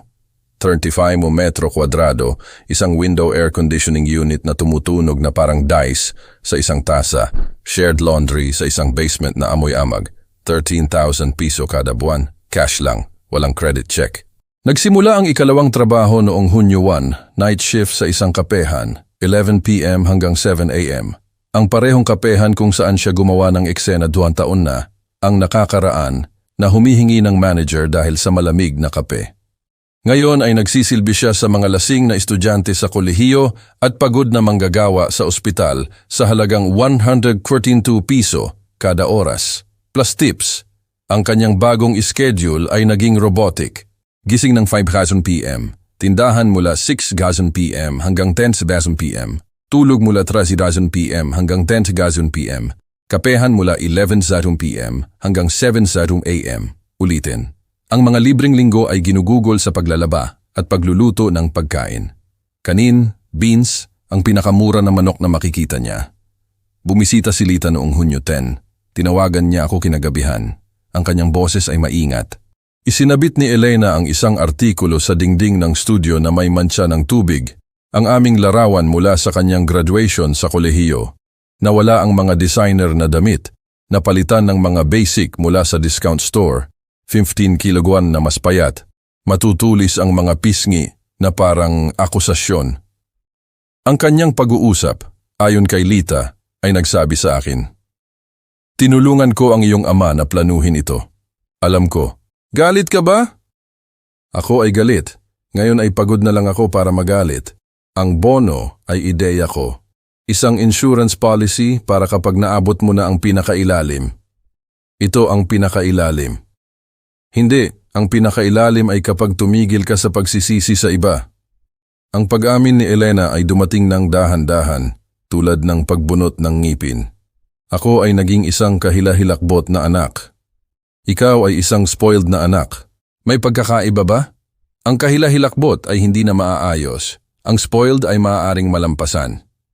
Dumating ang holiday weekend kasama ang karaniwang init ng Guadalajara. Nagtrabaho si Elena ng doubling shift sa tindahan, time and a half para sa holiday pay. Puno ng lasing na nagdiwang ang kapehan pagkatapos. Kumita siya ng 5,600 pesos sa tips sa isang gabi. Ang cash na mas marami kaysa sa hawak niya simula pa noong Abril. Nahuli ng security camera ng kapehan siya ng 7:15 a.m. noong Hulyo 15, nakaupo sa kanyang simpleng kotse, nagbibilang ng tips, umiiyak, hindi ang manipulative na luha na madalas kong nakikita, kundi isang bagay na mas malalim. Pagkatapos ay isinulat niya kay Atay Jose na iyon ang unang perang tunay niyang kinita. Walang manipulasyon, walang apelyido, walang inaasahan, trabaho lang. Ipinakita ng kanyang phone record ang isang text na naisulat, ngunit hindi kailanman na ipadala. "Papa, kumita ako ng 5,600 piso ngayong gabi, mag-isa. Alam kong hindi mo ito makikita. Alam kong kahilahilakbot ako, ngunit gusto kong malaman mo na nagsisimula na akong umunawa." Binura niya iyon, ngunit nanatili ang mga tala ng kumpanya ng telepono. Samantala, sa Palawan, nagsimula ang tag-init. Nagsimula akong magturo ng Filipino sa lokal na paaralan. Voluntaryong trabaho. Tinawag ako ng mga bata na Profesor Mang Tonyo. Walang nakakaalam tungkol sa aking pera. Nagpinta si Lita ng mga pangit na seascape. Ibinebenta ang mga ito sa mga turista sa halagang 300 piso. Ibinibigay ang kita sa paaralan. Kumakain kami ng hapunan ng magkasama halos gabi-gabi. Simpleng pagkain, isda, prutas, gulay. Mas masarap kaysa sa anumang pagkain sa country club. Ipinadala ni Atty. Jose ang kanyang huling update. Nagtatrabaho si Elena ng 2 trabaho, nakatira sa isang studio, nagsisikap. Ang aking tugon, huwag mo na siyang subaybayan. Kailangan niyang gawin ito mag-isa ngayon. Hulyo 20, hating gabi. Nagsimula si Elena ng isa pang shift sa kapehan. Ang holiday crowd ay dahan-dahang nawawala. Ikinabit niya ang kanyang apron, kinuha ang kanyang order pad, at lumapit sa isang mesa ng mga lasing na estudyante ng business school. Ang uri na kasama ni Ricardo noon. "Welcome! Ano ang maibibigay ko sa inyo?" Nakilala siya ng isang estudyante. Ang boses ay malakas sa pagkabigla. "Elena! Elena Morales mula sa country club!" Hindi siya natinag. "Ako nga iyon. Ngayon, ano ang maibibigay ko sa inyo?" Sinabi sa akin ni Atinon Jose pagkatapos na iyon ang sandali, habang nagsisilbi ng kape sa mga taong kilala niya mula sa kanyang dating buhay. Nang tumigil si Elena sa pagiging anak ko, at nagsimula siyang maging siya mismo, Idinulot ng Agosto ang buong init ng tag-init at natagpuan ni Elena ang kanyang ritmo. Ang mga customer ng department store ay nagsimulang maghanap sa kanya partikular. Siya ay naging tunay na matulungin sa halip na kritikal. Ang mga night shift nurse sa kapehan ay nagbibigay sa kanya ng dagdag na tip dahil naaalala niya ang kanilang mga kagustuhan sa kape nang hindi nagtatanong. Walang asukal para kay Ate Mila, dagdag na cream para kay Julia, decaf para kay Maria na buntis. Sinabi ng kanyang kasamahan sa tindahan kay Aterin Jose na nabawasan ang sukat ni Elena mula 12 hanggang 6. Hindi dahil sa dieta, kundi dahil sa trabaho, naglalakad ng milya-milya araw-araw sa mga sahig ng tindahan, nagdadala ng mabibigat na tray buong gabi, kumakain lang ng kaya niyang bilhin. Ang kanyang mga pisngi ay maaaring maghiwa ng salamin, ngunit ang kanyang mga mata ay nagkaroon ng isang bagay na hindi niya kailanman nagkaroon noon, kamalayan. Ang mga linggo ay sumunod sa isang mahigpit na rutina. Paglalaba ng 6 a.m. kapag walang laman ang mga makina. Pamimili ng pagkain sa mga lokal na palengke kung saan ang mga produkto ay kalahati lang ng presyo ng mga mamahaling tindahan. Pagluluto ng pagkain sa kanyang maliit na kusina na may isang gumaganang kalan lang. Pagkatapos, nang hindi inaasahan, ang aklatan. Nagsimula siyang manghiram ng mga libro tungkol sa edukasyong pinansyal, nagtatala sa isang kwaderno na parang estudyante sa kolehiyo. Setyembre 10, Martes. Chinek ni Elena ang kanyang koreo sa lobby ng apartment building. Karaniwan ay mga resibo, mga alok ng credit card para sa mga taong may magandang credit na wala na siya. Sa pagkakataong ito, isang envelope na kulay cream na walang return address mula sa Palawan. Umupo siya sa mga hagdanan ng lobby. Hindi siya makapaghintay na makarating sa kanyang apartment. 3 pahina ng aking maingat na sulat kamay. Ang parehong sulat kamay na lumagda sa mga birthday card at mga tseke sa loob ng 34 na taon. Elena, isinusulat ko ito sa isang dalampasigan sa Palawan. Isang maliit na bata dito ang nagpapaalala sa akin sa iyo noong 8 taong gulang ka. Walang takot, mausisa, humihiling na yumuko ang mundo sa kanyang kalooban. Ang pagkakaiba ay, siya rin ay nagpapasalamat. Hindi kita sinisisi sa kung ano ang naging iyo. Ako ang lumikha sa iyo. Bawat pag-iyak mo, nagbigay ako ng tseke. Bawat paghingi mo, sumunod ako. Akala ko mahal kita. Sa totoo lang, sinasanay kita. Sabi ng iyong ina na nagtatrabaho ka na ngayon ng 2 trabaho. Ang magandang trabaho ang nagtuturo kung ano ang hindi kailanman maituturo ng mana. Na ang pera ay kumakatawan sa oras, pagsisikap, sakripisyo. Bawat pisong kinita mo ay may bigat na hindi kailanman nagkaroon ang aking mga regalo. Hindi ako babalik bilang ang lalaki na dati.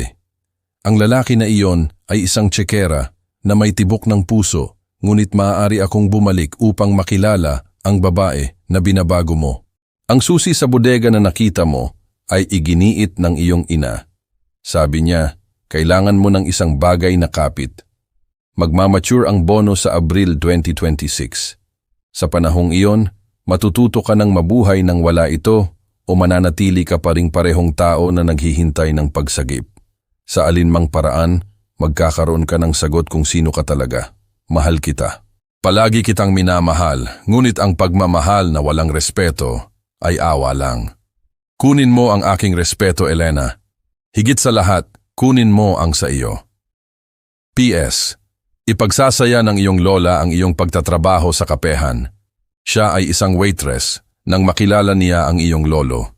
Hindi mo kailanman nalaman iyon. Nahihiya akong sabihin sa iyo.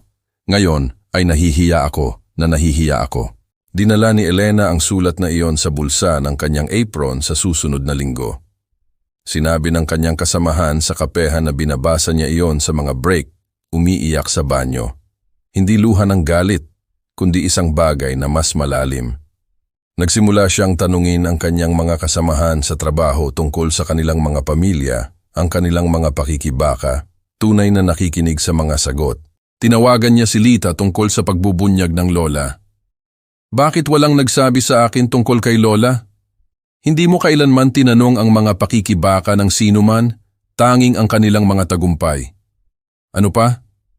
Hindi ko alam ang lahat ng mahalaga.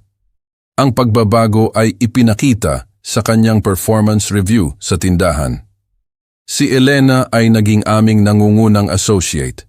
Pinagkakatiwalaan siya ng mga customer, nakikipag-ugnayan siya sa mga taong nag-iipon para sa mga espesyal na pagbili.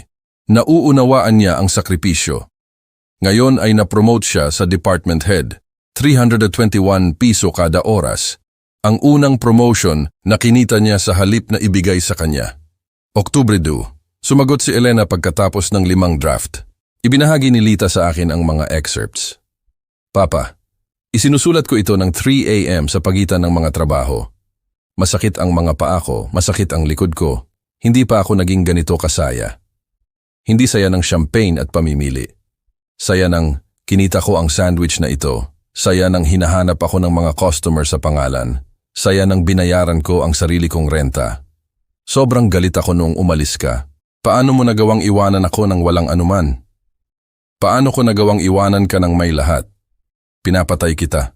Pinapatay natin ang bawat isa. Oo. Lumapag ang katahimikan. Hindi nakakabingi. Kinakailangan. Bandang 9:00 p.m. Kailangan niyang maghanda para sa kapehan. Kumuha ako ng sobre. Hindi ito pagsagip. Ito ay isang investment. Sa loob, isang tseke para sa 100,000 piso at isang kontrata. Ano ito? Business proposal. Magtatrabaho ka para sa akin, di ba? Sa mga dealership, bagong proyekto, nagtuturo ng financial literacy sa mga young adults. Alam mo ang halaga ng hindi pag-alam. Hindi ako kwalipikado. Ikaw ang natatanging kwalipikado. Nasa magkabilang panig ka. Mayaman ng hindi nauunawaan, mahirap na may kamulatan. Binasa niya ang kontrata ng maingat, makatarungang sweldo, walang espesyal na pagtrato. Pagtaas ng sweldo batay sa performance. Hindi ito charity, ito ay negosyo. Kung nabigo ka, tanggal ka, anak o hindi. At kung magtagumpay ako, kung gayon nagtagumpay ka.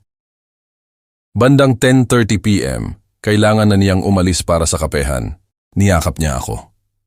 Ang unang tunay na yakap sa loob ng maraming taon. Hindi manipulasyon o pagganap, koneksyon. Tatawagan kita bukas pagkatapos kong basahin muli ang kontrata. Basahin mo ng 3 beses. Iyan ay isa pang aral. Ako ay natututo. Pareho tayo. Pagkalipas ng 1 buwan, tinanggap ni Elena ang posisyon. Ngunit pinanatili niya ang kanyang mga weekend sa kapehan sa loob ng 6 na buwan. Gusto niya ng backup plan, matalino. Ang kanyang unang workshop sa financial literacy ay mayroong 12 dumalo. 1 taon pagkatapos, nagsasalita na siya sa mga universidad. Pagkalipas ng 2 taon, nagsusulat na siya ng curriculum para sa mga school district. Hindi niya kailanman ginamit ang bono ng mag-mature ito. Sa halip, ginamit niya ito bilang down payment para sa isang bahay. Ang cash na ginamit niya ay mula sa kanyang sariling savings. Hindi na bumalik si Ricardo. May chismis na nagpakasal siya sa isang mayamang balo sa isang bayan ng alak. Ang siklo ay umuulit. Hindi na iyon problema namin. Sa Christmas dinner ng 2026, si Elena ang nag-host sa kanyang bagong maliit na apartment. Nagdala si Lita ng mga side dishes. Nagdala ako ng alak. Umupo kami sa paligid ng kanyang kasalukuyang mesa. Itinaas ni Elena ang kanyang baso ng tubig. Para sa pamilya, para sa mga aral na natutunan, dagdag ni Lita. Para sa panimulang muli, tinapos ko. Para sa kayamanan na kinita, hindi minana. Nagbanga kami ng baso. Sapat at mura. Perpektong imperpeksyon. Ang kapalaran na pinaghirapan kong itayo sa buong buhay ko ay walang anuman kumpara sa kayamanan sa maliit na silid na iyon. Ang respeto ng isang anak na kinita, hindi minana. At ang kaalaman na minsan ang pinakamagandang regalo na maibibigay mo sa isang tao ay ang pagkakataon na iligtas ang kanilang sarili. Ngunit hindi natapos ang aming kwento noong Pasko ng 2026. Tulad ng lahat ng tunay na pagbabago, ito ay patuloy na nag-e-evolve. Nagugulat kaming lahat sa lalim nito. Ang programa ng edukasyong pinansyal ni Elena ay lumago ng lampas sa aming pinakamagarang inaasahan. Pagsapit ng 2027, Lumawak ito mula sa mga workshop sa weekend tungo sa isang kumpletong kurikulum. Ang mga universidad ay nagsimulang mag-imbita sa kanya hindi lang bilang guest lecturer, kundi bilang adjunct professor. Ang kanyang unang libro, Mula sa Pribilehiyo Tungo sa Layunin, isang gabay sa tunay na edukasyong pinansyal. Ito ay inilabas noong 2028. Pinaiyak ako ng dedikasyon para sa aking ama na nagturo sa akin na ang pag-ibig minsan ay nangangahulugang pagpapakawala at para sa aking ina na nagturo sa akin na hindi kailanman huli ang lahat para magsimulang muli. Ang libro ay naging bestseller, hindi dahil sa mamahaling marketing, kundi dahil sa word of mouth. Ang mga mambabasa ay nakakonekta sa brutal na katapatan ni Elena tungkol sa kanyang mga pagkakamali. Hindi niya ginawang romantiko ang kanyang pagbagsak o dinramatize ang kanyang paggaling. Isinaysay lang niya ang katotohanan tungkol sa halaga ng hindi pag-unawa sa pera at ang halaga ng pagkatuto nito. Pagsapit ng 2029, naitatag na ni Elena ang Morales Financial Education Foundation. Ironically, ang aking pera sa wakas ay napunta sa isang magandang layunin, pagpopondo ng libreng edukasyon para sa mga pamilyang may mababang kita. Ngunit sa pagkakataong ito, pinamamahalaan ni Elena ang bawat piso nang may pagkapino ng isang taong natutunan ang halaga nito sa pamamagitan ng pawis. Ang mga apo, sina Luis at Marisa, na ngayon ay mga teenager, ay nagbakasyon sa amin sa Palawan, hindi sa isang marangyang resort, kundi sa simpleng bahay na binili namin ni Lita ng magkasama. Natuto ng Filipino ang mga bata mula sa mga lokal, nangingisda mula sa mga payak na pier, at hindi kailanman nalaman na mayaman dati ang kanilang lolo. Well, hanggang sa sapat na sila para magtanong. Lolo, tanong ni Luis ng 16, bakit palaging double check ni mama ang presyo sa supermarket kung mayroon kang mga dealership ng kotse? Nagpalitan kami ng tingin ni Elena sa hapagkainan. Dumating na ang oras. Ikinuwento namin sa kanila ang buong kwento ngayong gabi. Hindi ang pinalambot na bersyon para sa mga bata, kundi ang buong katotohanan. Tungkol sa entitlement, manipulasyon, pagsusugal at kahihinatnan. Tungkol sa pagkawala, trabaho, at paghahanap ng dignidad sa paggawa ng sariling landas. Si Marisa, na palaging mas praktikal, ay nagtanong, kung gayon, mahirap ba tayo o mayaman? Mayaman tayo sa mga bagay na mahalaga, sagot ni Elena, at sapat na matalino para hindi kalimutan iyon. Ang mga bata ay mas maayos na nakaya ang kwento kaysa sa inaasahan. Sa katunayan, ipinagmalaki nila ang kanilang ina. Nagsimula si Luis sa kanyang unang trabaho sa edad na 17, hindi dahil sa kailangan niya ng pera, kundi dahil gusto niyang maunawaan ang natutunan ng kanyang ina. Nagsimula si Marisa ng isang blog tungkol sa financial literacy para sa mga teenager na naging kapansin-pansing popular. Bumisita si Atiern Jose sa akin sa Palawan noong 2030. Pinamamahalaan niya ang aming pamilya sa legal na paraan sa loob ng maraming taon, kaya't mas naramdaman niya na siya ay isang kapatid kaysa isang abogado. May pinagsisisihan ka ba? Tanong niya isang gabi habang nakaupo kami sa pier at nanonood sa paglubog ng araw. Sa hindi ko paggawa nito noon, sagot ko ng walang pag-aalinlangan. Si Elena ay nag-iisip na pumasok sa politika, sabi niya sa akin. Financial literacy sa pambansang antas. Tinanong niya ako kung ano ang iyong opinyon. Ano ang sinabi mo sa kanya? Na tinuruan siya ng kanyang ama na ang tunay na kapangyarihan ay nagmumula sa pag-unawa sa halaga ng mga bagay, hindi sa pagmamana ng kakayahang bilhin ang mga ito. Pagsapit ng 2031, pumasok nga si Elena sa politika, hindi bilang pribilehiyong asawa ng iba, kundi bilang isang kinikilalang eksperto sa financial literacy. Ang kanyang kampanya para sa Kongreso ng Estado ay pinundohan pangunahin ng maliliit na donasyon mula sa mga taong kumuha ng kanyang mga klase.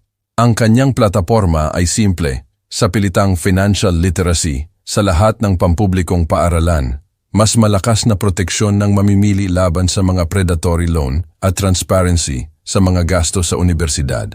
Nanalo siya sa malaking margin. Kami ni Lita ay dumalo sa kanyang panunumpa sa Guadalajara. Nakaupo sa gallery, pinapanood ang aming anak na babae na itaas ang kanyang kanang kamay upang manumpa ng serbisyo publiko, nakaramdam ako ng isang bagay na hindi ko kailanman naranasan sa loob ng lahat ng mga taong iyon ng pagsusulat ng mga tseke.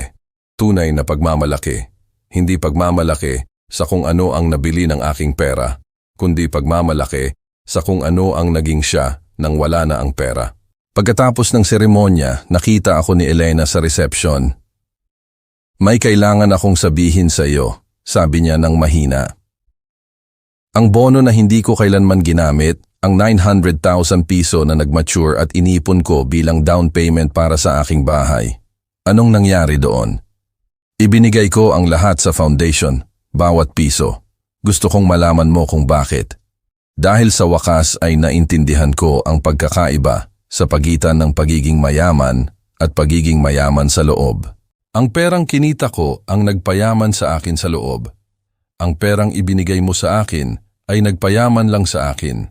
At ang mayaman ng walang pag-unawa ay isa lamang salita para sa walang laman. Noong gabing iyon, tinawagan ko ang aking financial advisor sa unang pagkakataon sa loob ng maraming taon. Ginoong Santos, kailangan kong ipagawa sa iyo ang isang bagay para sa akin. Ano po iyon, Don Emilio? Gusto kong magtatag ng isang educational trust. Bawat pisong kinita ko sa mga dealership na iyon, gusto kong mapunta iyan sa pagpopondo ng libreng financial education sa Pilipinas, ngunit may mga kondisyon. Sabihin po ninyo. Si Elena ang mamamahala ng lahat. Bawat piso ay dapat kikitain sa pamamagitan ng trabaho o merito. Walang scholarship na ibinibigay dahil sa apelyido o koneksyon, tanging sa pagsisikap at tunay na pangangailangan. At walang sino man ang maaaring makaalam na ito ay galing sa akin hanggang pagkatapos ng aking kamatayan. Magkano po ang perang pinag-uusapan? Lahat, ang mga dealership, ang mga ari-arian, ang mga investments, lahat, maliban sa sapat na para sa amin ni Lita na mamuhay ng simple at komportable hanggang sa mamatay kami. Nanatiling tahimik si Ginoong Santos sa loob ng mahabang sandali. Don Emilio, iyan ay daan-daang milyong piso. Eksakto. Ang perang dapat ay ginamit para turuan mula sa simula sa halip na palayawin. Ang trust ay itinatag ng lihim. Hindi kailanman nalaman ni Elena hanggang pagkatapos ng aking kamatayan noong 2034 na lahat ng kanyang trabaho ay pinundohan ng lalaking ang pera ay dating kanyang kinukutya.